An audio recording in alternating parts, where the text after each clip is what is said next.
saviez que les zones humides ont rétréci de 85% depuis le début de l'ère industrielle ?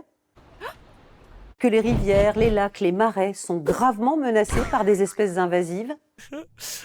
Des espèces en hausse de 40% depuis les années 80 à cause de la mondialisation des échanges. Bonjour et bienvenue dans Plan B, l'économie autrement. Pertes agricoles, épidémies, extinctions, ces invasifs coûtent 140 milliards d'euros par an à l'économie, selon l'IPBES, l'équivalent du GIEC pour la biodiversité.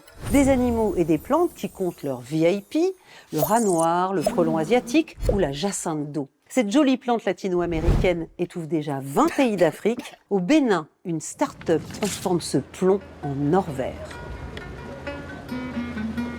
Un tapis flottant de fin juillet à début décembre. Chaque année, le lac Nokoué est envahi par la jacinthe d'eau.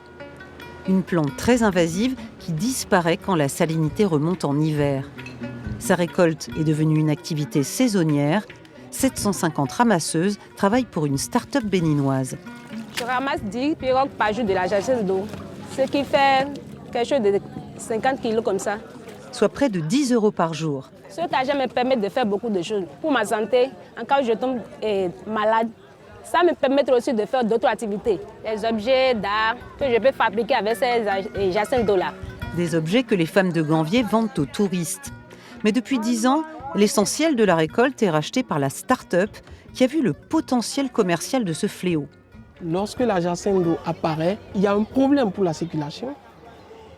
Aller à la pêche, c'est une difficulté pour les populations et vraiment ça constitue des sérieux problèmes à leur niveau. Concrètement, le poisson est de plus en plus rare car la jacinthe asphyxie le lac en plus d'être un nid à moustiques. Avant de céder leur récolte, les ramasseuses doivent en assurer le séchage avec les moyens du bord. Après la récolte, nous faisons sécher les jacinthes un mois en les retournant tous les 3 jours. Il arrive parfois que nous soyons obligés de tout jeter lorsqu'il pleut. Une fois séchées, les tiges sont acheminées dans cette usine à 2 heures de route du lac Nokoué. Broyées puis tamisées, la jacinthe ressort en bout de chaîne sous forme de superabsorbant, le Gécasorbe. Cette fibre permet de faire l'absorption d'hydrocarbures sur l'eau ou sur le sol. Quand il y a le déversement, il suffit juste que le client prenne ce produit et qu'il épapouille sur la zone infectée. Et tant que c'est parti, la fibre absorbe l'huile. Concrètement, 1 kg de cette fibre encapsule jusqu'à 12 litres d'hydrocarbures. Parmi les clients, de gros industriels, cimentiers, logisticiens, énergéticiens, mais aussi ce garage solidaire près de Cotonou. Lui, il est là pour, lorsque vous avez par exemple un bidon d'huile qui s'est versé au sol. Christian forme chaque année 40 jeunes issus des quartiers défavorisés. Leur stage dure 24 mois. Le garage dispense aussi des formations aux professionnels. 300 garagistes sont déjà passés par cet atelier. Dans le domaine de la mécanique automobile, nous utilisons, la plupart des liquides que nous utilisons sont faits à base de l'hydrocarbure. Et tout hydrocarbure qu'on a versé au niveau du sol vient polluer l'eau que nous buvons. Pour éviter toute pollution, la start-up récupère les coussins souillés en fin de parcours et se charge de les éliminer. Quand il y a des clients qui achètent nos produits, nous repassons après pour collecter le Gécasorbe usagé et après nous délivrons des certificats d'incinération à ces entreprises-là qui peuvent montrer au cours d'un audit environnemental. La start-up compte désormais une 50aine de clients.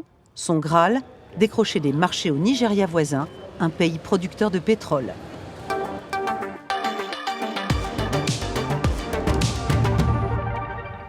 Pourquoi dit-on que la jacinthe d'eau est invasive ?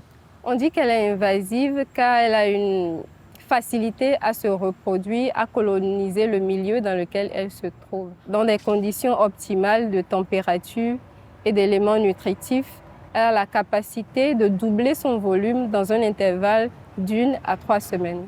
La faute à qui ? À l'homme ou à la nature ? D'abord, c'est un phénomène naturel, mais elle prend une autre ampleur avec l'action de l'homme. Dans le cas particulier du lac Nokoué, par exemple, on a les rejets d'eau usée urbains et aussi les eaux de ruissellement qui proviennent des bassins versants, surtout agricoles, où on utilise énormément d'engrais. La jacinthe menace-t-elle d'autres parties du monde ? Aujourd'hui, on la retrouve dans environ 141 pays. Au moins 50 d'entre eux connaissent l'invasion de la jacinthe d'eau.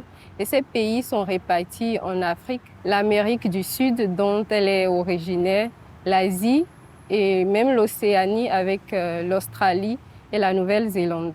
Que peut-on faire pour s'en débarrasser? Ce serait bien d'intensifier ce qui se fait déjà, c'est-à-dire le ramassage manuel qui pourrait devenir mécanique. Pour le long terme, alors il s'agira de repenser l'assainissement des villes qui bordent le lac Nokoué, notamment Abomey-Calavi et Cotonou, et aussi pour les villages lacustres où cela n'est pas encore le cas à ce jour.